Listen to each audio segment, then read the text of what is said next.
Hi అండి అందరికీ నిన్న మనము 38 బ్లౌజు మామూలు కటింగ్ స్టార్ నెక్ ఎలా కట్ చేసుకోవాలో చూసాం కదా।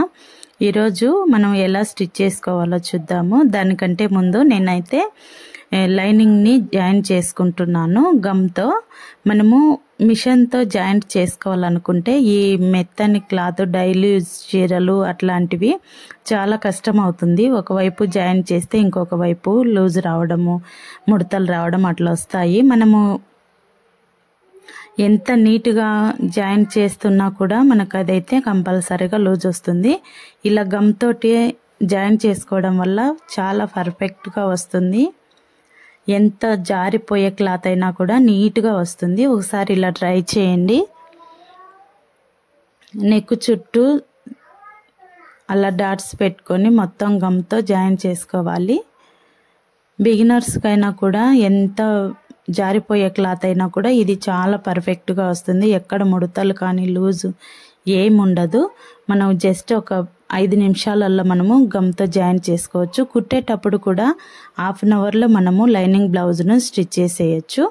నేను ఫస్ట్ అయితే నడుం పట్టిని జాయిన్ చేస్తున్నాను। ఒకవైపు జాయిన్ చేసిన తర్వాత మరోవైపు తిప్పి మళ్ళీ పైన టాప్ స్టిచ్ ఒకటైతే వేసుకోవాలి। మనము దీంట్లో ఇంకా హెమ్మింగ్ కోసమని మనము ఒక కుట్టు లూజ్ కుట్టు అయితే వేసుకోవాలి। నేనైతే ఆ లూజ్ కుట్టు వేసి విప్పడం కూడా అవసరం లేదు అట్లా ఎందుకని చెప్పేసి నేను అది కూడా వేయకుండానే డైరెక్ట్ బ్యాక్ సైడ్ టక్స్లు అయితే వేస్తున్నాను। చూసారు కదా। ఇప్పుడు ఫ్రంట్ సైడ్ మనము టక్స్లు అయితే వేస్తున్నాను చూడండి। నేను 2.5 అయితే తీసుకున్నాను। మనం 3 ఇంచెస్ తీసుకున్నాం కదా టక్స్ల కోసమని కట్ చేసేటప్పుడు చూసారు కదా। మనము కట్స్ ఇచ్చాం కదా ఆ కట్స్ దగ్గర రెండు ఒక వైపుకి వచ్చే విధంగా పట్టుకొని క్రాస్ గా మనము 2.5 దగ్గరికి క్రాస్ గా మనం ఒక స్టిచ్ అయితే వేసుకోవాలి।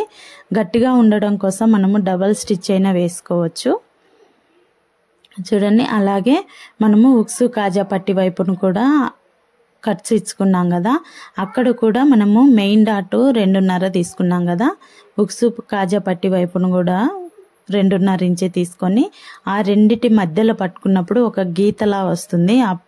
అప్పుడు మనము సంక వైపు డాట్ అయితే వేసుకోవచ్చు। చాలా పర్ఫెక్ట్ గా వస్తాయి చూడండి। నాకైతే చాలా నీట్ గా వచ్చాయి చూస్తున్నారు కదా సేప్ పట్టీలు। ఇప్పుడు నేను క్రాస్ పట్టీలు అయితే స్టిచ్ చేస్తున్నాను। ఫస్ట్ ఒకటి కుట్టేటప్పుడు మనము మెయిన్ క్లాత్ ను కింద పెట్టి లైనింగ్ పైన పెట్టాం కదా రెండవది జాయిన్ చేసేటప్పుడు అయితే కంపల్సరీగా లైనింగ్ కింద పెట్టి మెయిన్ క్లాత్ పైన ఉంచుకోవాలి। అప్పుడే మనకు ఉల్టా సీదా అనేది కరెక్ట్ గా వస్తుంది। దాన్ని తిప్పి పైన ఒక స్టాప్ స్టిచ్ అయితే వేసుకోవాలి। ఇలా వేసుకున్న తర్వాత మనము 3 ఇంచెస్ అయితే ఏ సైజు వారికైనా కూడా సేప్ పట్టి సరిపోతుందని చూసుకున్నాం కదా। ఇప్పుడు అదే 3 ఇంచెస్ రెండు వైపులా 3 ఇంచెస్ పెట్టుకుంటే సరిపోతుంది। మధ్యలో ఒక హాఫ్ ఇంచ్ తగ్గించుకొని సేప్ గీసుకుంటే చాలా నీట్ గా పర్ఫెక్ట్ గా వస్తాయి సేప్ పట్టీలు ఎవరికైనా కూడా। చూడండి వీడియోస్ ను చూస్తున్నారు కదా నచ్చితే ఒక లైక్ చేయండి ఛానల్ ని సబ్స్క్రైబ్ చేసుకోండి। మనము మెయిన్ డాట్ నైతే క్రాస్ పట్టి లోపలికి మర్చి కుట్టేయకూడదండి దాన్ని కాస్త పైకి ఫోల్డ్ చేసి మనము స్టిచ్ అయితే వేసుకోవాలి। రెండవది కూడా అలాగే చేయాలి। మనము టక్స్ ని క్రాస్ పట్టితో కలిపి కుట్టేసినామంటే సేపు పర్ఫెక్ట్ గా రాదు। ఫ్రంట్ పార్ట్ లో అణిగిపోయినట్టు చాలా గలీజ్ గా అయిపోతుంది అట్లా చేయకూడదు। కంపల్సరీగా మనమైతే టక్స్ ని సైడ్ కు ఫోల్డ్ చేసిన తర్వాతే మనము డబుల్ స్టిచ్ కూడా వేసేసుకోవాలి। ఇలా డబుల్ స్టిచ్ వేసిన తర్వాత మనం ఒకసారి బ్యాక్ దానికి చూసుకోవాలి కరెక్ట్ గా వచ్చాయా లేదా అనేది। ఇప్పుడు నేనైతే కాజా పట్టి వేస్తున్నాను। ఈ వైపున ఉక్సు పట్టి వేయాలి కాకపోతే వాళ్ళు లెఫ్ట్ రైట్ మనలాగా వేసుకోరు వాళ్ళు మనం ఉక్సులు వేసుకునే వైపు వాళ్ళు కాజాలు వేస్తారు కాజాల వైపు ఉక్సులు వేసుకుంటారు। అందుకని చెప్పి నేను ఇలా కింది వైపు నుంచి పైకి ఇలా స్టిచ్ చేస్తున్నాను। ఇది కాజా పట్టి అండి। ఉక్సు పట్టిని కూడా బయట వైపున జాయిన్ చేసి లోపలికి ఫోల్డ్ చేస్తాను చూడండి। ఇప్పుడు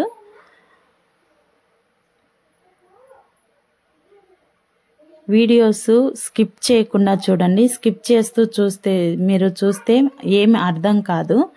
బ్లౌజ్ అనే లోపల మీరు స్కిప్ చేయకుండా నిదానంగా చూడాలి, అప్పుడే కరెక్ట్గా అర్థమవుతుంది. చూడండి, ఇలా వేసుకున్న తర్వాత ఉక్సు కాజా పట్టి రెండు సమానంగా ఉన్నాయో లేదో చూసుకొని సమానంగా వచ్చేలా కట్ చేసుకోవాలి. ఇప్పుడు షోల్డర్స్ జాయిన్ చేసుకోవాలి.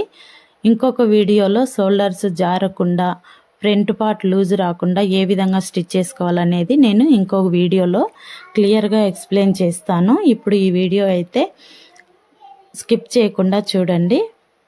ఇప్పుడు నేను మెడ పీసులు వేస్తున్నాను. క్రాస్ పీసులు జాయిన్ చేసుకోవడం బిగినర్స్కు రావు.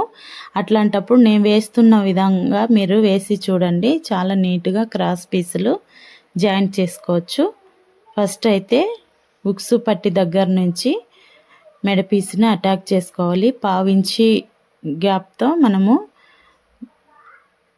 జాయింట్ చేసుకోవాలి. ఇది స్టార్ నెక్ కదా, మూల దగ్గరికి వచ్చినప్పుడు కంపల్సరిగా మెడ పీస్ని అయితే కాస్త ఫోల్డ్ చేసి నీడిల్ కిందికి దించిన తర్వాతనే అది ఇంకో వైపుకు మార్చుకోవాలి. చూడండి, మీకు అర్థం కాకపోతే అక్కడ మూలల దగ్గర కంపల్సరీగా చాక్ పీస్తో అయినా మార్క్ చేసుకొని కరెక్ట్గా మీరు నీడిల్ దించిన తర్వాతనే తిప్పండి. చాలా నీట్గా వస్తుంది. 1కి 2 సార్లు చూడండి. బిగినర్స్ అయినా కూడా ఈజీగా కుట్టుకోగలుగుతారు. ఏం టెన్షన్ పడాల్సిన అవసరం లేదు. మొత్తం మనము 1/2 ఇంచి గ్యాప్తోనే పాదం మందంతోనే మనం మొత్తము మెడపీస్ అయితే స్టిచ్ చేసుకోవాలి. ఎక్కడ కూడా లాగకూడదు. మెడపీస్ ఎంతసేపు ఉన్నా లాగకుండా మనము నిదానంగా కుట్టుకోవడానికి ట్రై చేయండి. మెడపీస్ లాగినామంటే మొత్తం షేప్ అవుట్ అయిపోతుంది. ఫ్రంట్ పార్ట్లో కూడా మెడ రౌండ్గా రాదు. అలా చేయకూడదు. రౌండ్స్ దగ్గర కరెక్ట్గా తిరగడం కోసమని కంపల్సరిగా టక్స్ అయితే ఇచ్చుకోవాలి. మనం వేసిన స్టిచ్ ఉంది కదా, ఆ థ్రెడ్ తెగకుండా మూలల దగ్గర అన్ని చోట్ల కట్స్ ఇచ్చుకోవాలి. ఇలా కట్స్ ఇచ్చుకున్నప్పుడే మనకు స్టార్ నెక్ కూడా పర్ఫెక్ట్గా వస్తుంది.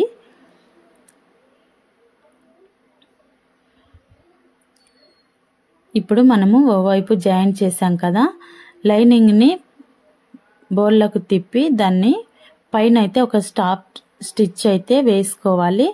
ఇప్పుడు కూడా మూలల దగ్గర కరెక్ట్గా నీడిల్ దించి పైన కుట్టేసుకోవాలి. స్టార్ నెక్కు థ్రెడ్ పైపింగ్ ఏ విధంగా వేయాలనేది కూడా ఇంకో వీడియోలో చూద్దాము. వీడియో చూస్తున్నారు, లైక్ చేయండి. మీరు లైక్ చేస్తే ఈ వీడియో ఇంకొంతమందికి రీచ్ అయ్యే అవకాశం ఉంది. అందుకనే కంపల్సరిగా వీడియో నచ్చితే ఒక లైక్ అయితే చేయండి. ఇప్పుడు మనము ఆ పైన ఒక స్టిచ్ వేసాం కదా, ఇప్పుడు ఆ క్లాత్ని మళ్ళీ ఒక వైపుకు తిప్పి చూడండి, అలా బోర్ల లోపలికి పీసులు ఏమి కనిపించకుండా ఫోల్డ్ చేసి నేనైతే వారకి ఒక కుట్టేస్తున్నాను. మీరు హెమ్మింగ్ అయినా చేసుకోవచ్చు. నేనైతే హెమ్మింగ్ చేయకుండా నేను స్టిచ్ చేస్తున్నాను. మెడకు డబల్ స్టిచ్ చేసేస్తున్నాను. చాలా గట్టిగా నీట్గా ఉంటుందని నేను అట్లా వేస్తున్నాను. ఈ స్టార్ నెక్కు థ్రెడ్ పైపింగ్ వేసుకున్నా కూడా చాలా బాగుంటుంది.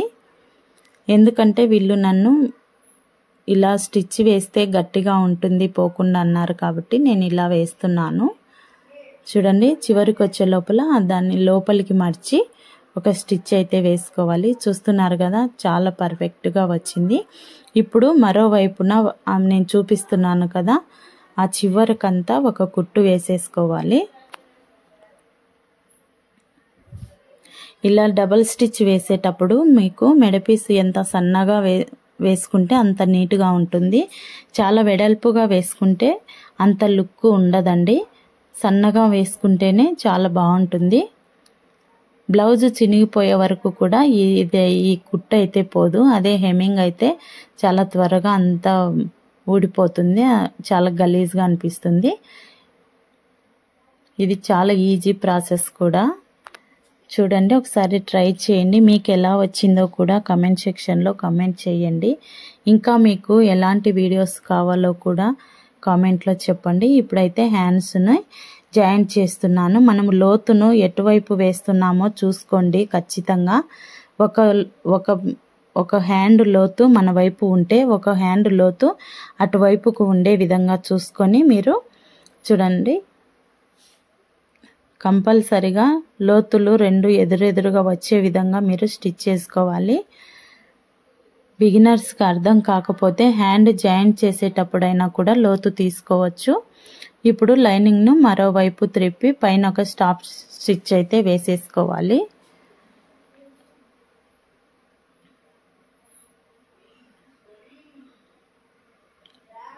ఇలా పై కుట్టు వేసుకున్నాక నేనైతే హ్యాండ్ కూడా మొత్తము చుట్టూ మిషన్తో కుట్టు వేయకుండా నేను గమ్తోనే జాయిన్ చేసుకుంటున్నాను. ఇలా గమ్తో జాయిన్ చేసుకోవడం వల్ల లూజ్ అనేది రాకుండా చాలా నీట్గా ఉంటుంది.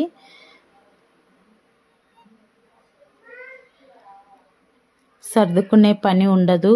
లేట్ అవ్వకుండా మనకు ఈజీగా అవుతుంది. లైనింగ్ బ్లౌజు హాఫ్ అన్ అవర్లో కుట్టడానికి ఇది చాలా హెల్ప్ అవుతుంది. చూడండి, ఇలా ఎక్స్ట్రాలన్నీ కట్ చేసుకొని నీట్గా నేను చూపించిన విధంగా మీరు హ్యాండ్ కట్ చేసుకున్నారంటే హ్యాండ్ ఎక్కడ కూడా ఎక్కువ తక్కువ రాకుండా కరెక్ట్గా సరిపోతుంది. సంక రౌండ్ను కొలుచుకొని మీరు హ్యాండ్ కట్ చేసుకున్నారంటే చూడండి, నాకు చివరి వరకు కూడా ఎక్కడ కూడా కొంచెం కూడా ఎక్స్ట్రా రాకుండా కరెక్ట్గా సరిపోయింది. అలా వచ్చే విధంగా మీరు కట్ చేసుకోవచ్చు. హ్యాండ్ జాయింట్ చేసేటప్పుడు ఏమాత్రం సాగవీకద్దండి.